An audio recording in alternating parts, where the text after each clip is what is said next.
As I was considering different scriptures to focus on and to share for this week about every miracle begins with a problem, I started by looking at passages that talk about healing, like the ones we've examined of an official's son or the widow's son, and back in First Kings, or people with leprosy, and we did two different examples from the Hebrew Bible and the New Testament.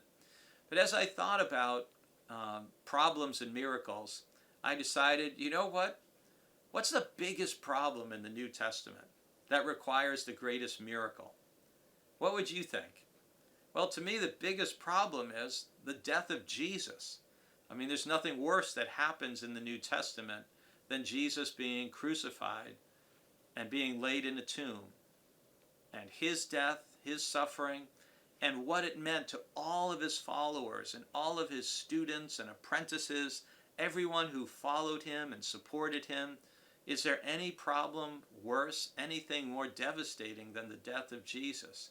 And yet, the biggest problem leads to the greatest miracle, and that is the resurrection of Christ on the third day. So I want to encourage you to take a look at Matthew 28, verses 1 through 10, which is Matthew's account of that first Easter of the resurrection. And the verse of the day is part of the statement of the angel at the tomb, who says in verse 6, "He is not here, for he has been raised, as he said. Come see the place where he lay." And this is the statement that turns around everything for the disciples, for the apostles. Really, it's a hinge point of history, believing that God raised Jesus from the dead. And notice that the angel begins by saying, "Do not be afraid." Like, who would be afraid walking into a dark tomb at first light and seeing an angel? You wouldn't be scared or nervous by that, would you? Of course you would. So would I. Your hair would be standing up on the back of your neck, and your heart rate would be skyrocketing, and the angel saying, "Don't be afraid." Oh yeah, too late. I'm already afraid. I'm already nervous, right? But it's a reminder that Jesus was crucified. He died for our sake, but he's not here because he's been raised. And the invitation to come and look and to physically see his body is no longer here. And in response to this amazing news of the resurrection, you have a job to do. I have a job to do, just like the first disciples.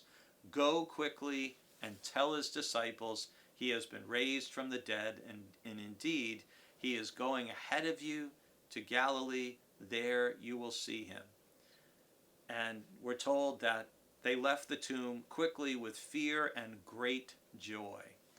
And all of us have a responsibility, who are Christians, to go and tell this good news, that there's a God who loves us more than we can imagine, that God sent his Son to teach us how to live as a member of God's family.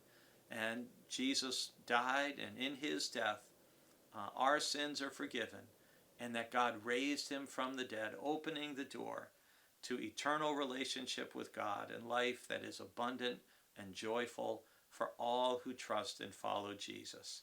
That is wonderfully good news, and it's the greatest miracle to the biggest problem that we read in the Bible.